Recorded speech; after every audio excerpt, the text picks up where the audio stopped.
8월 5일 화요일입니다. 오늘 새벽 우리에게 주시는 하나님의 말씀은 창세기 30장 34절에서 43절, 창세기 30장 34절에서 43절 말씀입니다. 라반이 이르되 내가 네 말대로 하리라 하고 그날에 그가 숫염소 중 얼룩무늬 있는 것과 점 있는 것을 가리고 암염소 중 흰 바탕에 아롱진 것과 점 있는 것을 가리고 양 중에 검은 것들을 가려 자기 아들들의 손에 맡기고 자기와 야곱의 사이를 사흘 길이 뜨게 하였고 야곱은 라반의 남은 떼를 치니라.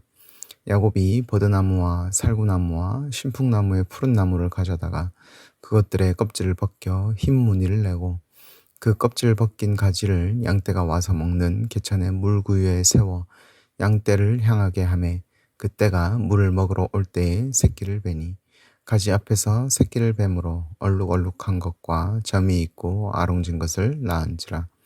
야곱이 새끼 양을 구분하고 그 얼룩무늬 검은빛 있는 것을 라반의 양과 서로 마주보게 하며 자기 양을 따로 두어 라반의 양과 섞이지 않게 하며 튼튼한 양이 새끼 뵐 때에는 야곱이 개천에다가 양떼의 눈앞에 그 가지를 두어 양이 그 가지 곁에서 새끼를 베게 하고 약한 양이면 그 가지를 두지 아니하니 그렇게 함으로 약한 것은 라반의 것이 되고 튼튼한 것은 야곱의 것이 된지라.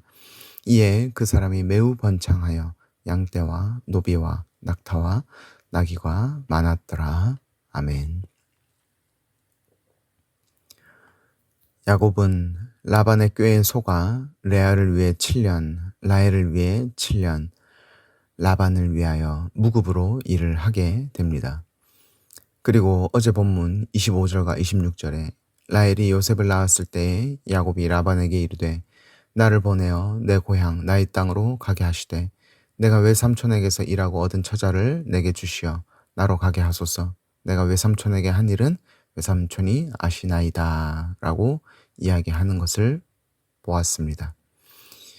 야곱이 요셉을 낳았을 때 외삼촌과 약속한 14년의 시간이 맞춰 간다는 것을 알 수 있습니다. 외삼촌에게 속아 14년이나 무급으로 일을 했으니 얼마나 그곳에서 떠나고 싶었겠습니까? 하지만 라반이 야곱을 붙잡습니다. 왜냐하면 야곱이 30절에 내가 오기 전에는 외삼촌의 소유가 적더니 번성하여 때를 이루었으니 내 발이 이르는 곳마다 여호와께서 외삼촌에게 복을 주셨나이다 라고 말한 것과 같이 하나님께서 야곱에게 복을 주시니 그가 돌보는 라반의 소유도 복을 받아 라반이 번성하게 되었기 때문입니다. 이를 라반도 잘 알기 때문에 라반은 28절에 품삯을 정하라 내가 그것을 주리라 라고 이야기하며 야곱을 붙잡습니다. 그러자 야곱은 얼룩무늬와 점이 있는 염소와 양을 자신에게 달라고 이야기합니다. 계산법이 굉장히 독특하다는 것을 알 수 있습니다. 하루 일당 얼마 아니면 한 달 일하면 양 몇 마리 이렇게 계산하는 것이 아니라 염소와 양 중에 얼룩무늬와 점이 있는 녀석이 있다면 그것을 저에게 주십시오 이렇게 이야기를 한 것입니다. 그러자 라반은 흔쾌히 허락을 합니다. 라반이 이렇게 흔쾌히 허락한 이유는 양은 대부분 흰색이고 염소는 희거나 검거나 대부분 한 색깔로 이루어져 있기 때문입니다.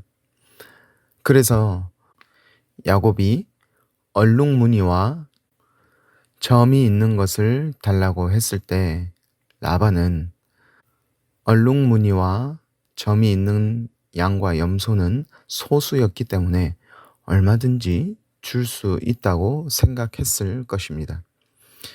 그리고 혹시라도 얼룩무늬와 점이 있는 염소와 양이 교미를 맺어 얼룩무늬와 점이 있는 새끼를 낳을 수도 있으니 35절에 얼룩무늬와 점 있는 염소와 양을 가리고 36절에 자기와 야곱 사이를 사흘 길이 뜨도록 거리를 둡니다.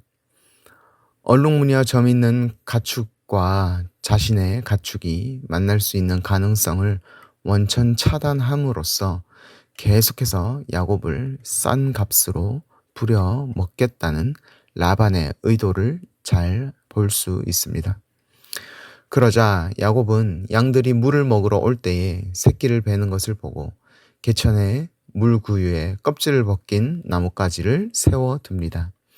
튼튼한 양이 새끼를 벨 때는 가지를 두어서 새끼를 베게 하고 약한 양이면 가지를 두지 않음으로써 가지를 보고 새끼를 벤 튼튼한 양의 새끼는 야곱의 것이 되고 가지를 보지 않고 새끼를 벤 약한 양의 새끼는 라반의 것이 되게 됩니다. 야곱의 이러한 행동은 사실 실제로는 큰 효과나 의미가 있지는 않는 행동입니다. 실제로 껍질을 벗긴 나뭇가지를 앞에 두고 새끼를 베게 한다고 해서 얼룩무늬와 점이 생기는 것은 아니라고 합니다. 그렇기에 43절에 이에 그 사람이 매우 번창하여 양떼와 노비와 낙타와 나귀가 많았더라 라고 말씀하신 것은 이렇게 야곱이 번창하게 된 이유는 야곱이 지혜로워서 얼룩무늬와 점이 있는 것을 낳게 하는 비밀을 야곱이 알고 있었기 때문이 아니라 바로 하나님이 야곱을 번창하게 하셨기 때문입니다. 라반은 야곱을 더 부려 먹으려고 술수를 썼지만 철저하게 준비를 했지만 하나님께서는 야곱을 긍휼히 여겨 주시어 그에게 오히려 넘치는 복을 부어 주십니다.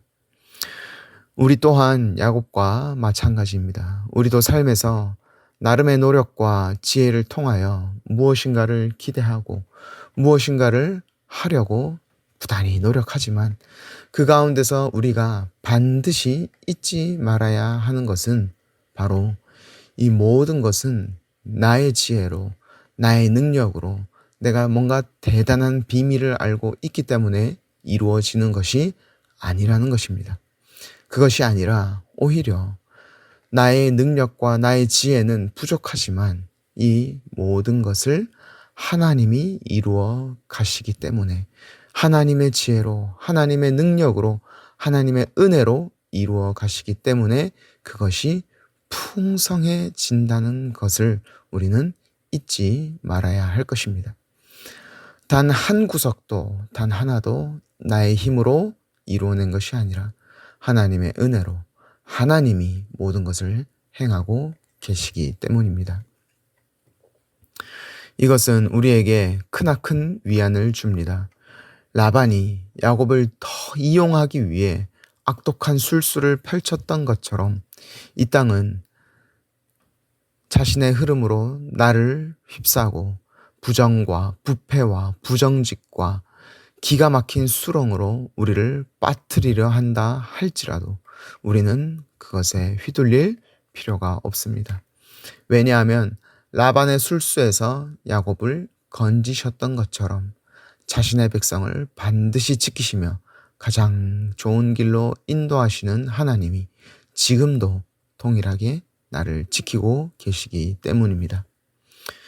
그러므로 오늘도 라반에게 휘둘리는 것이 아니라 이 땅의 흐름에 좌지우지 되는 것이 아니라 그리고 또한 나의 지혜, 나의 능력을 의지하는 것이 아니라 나를 가장 좋은 곳으로 인도하시는 하나님, 나를 가장 잘 아시며 나를 가장 선한 길로 이끌어 가시는 나를 지키시는 하나님 붙들고 굳게 나아가는 저와 여러분 되기를 간절히 소망합니다.